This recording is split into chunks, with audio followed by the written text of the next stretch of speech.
কোটা সংস্কার আন্দোলন ঘিরে সহিংসতায় নরসিংদীতে নিহত হন ৯ জন, আহত ২৫০-র বেশি। এ জেলায় সহিংসতা শুরু হয় ১৬ জুলাই থেকে, যা ধীরে ধীরে বাড়তে থাকে। কারাগার সহ বিভিন্ন সরকারি দপ্তরে ধ্বংসযজ্ঞ চালায় দুর্বৃত্তরা।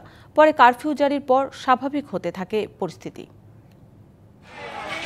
কোটা সংস্কার নিয়ে নরসিংদীতে বিক্ষোভ শুরু হয় ১৬ জুলাই। এদিন ছাত্রলীগ নেতাকর্মীদের সাথে সংঘর্ষ হয় আন্দোলনকারী শিক্ষার্থীদের।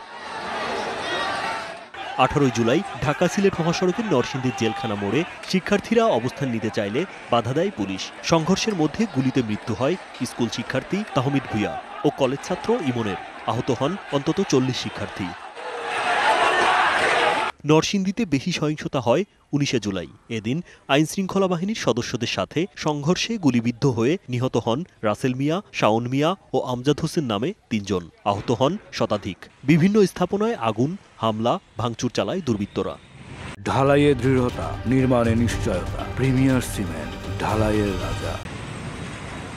তাণ্ডব চলে নরসিংদী জেলা কারাগারে। ছিনিয়ে নেওয়া হয় ৯ জঙ্গিসহ ৮০০-র বেশি বন্দী। জেলা পরিষদ, মাধবদী পৌরসভা, মাধবদী ডাকঘর, মেহেরপাড়ার ইউনিয়ন পরিষদ, পাঁচদোনা পুলিশ ফাঁড়ি, ইটখোলা হাইওয়ে পুলিশ থানা এবং কৃষি বিপণন কার্যালয়ে একযোগে চালানো হয় হামলা, ভাঙচুর, অগ্নিসংযোগ।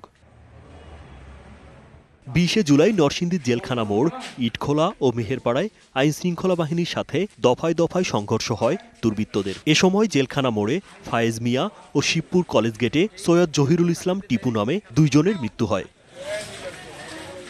২১ জুলাইও আইনশৃঙ্খলা বাহিনীর সাথে সংঘর্ষে গুলিবিদ্ধ হয়ে নিহত হন মাধবদীর মেহেরপাড়ায় নাহিদ ও আলী হোসেন।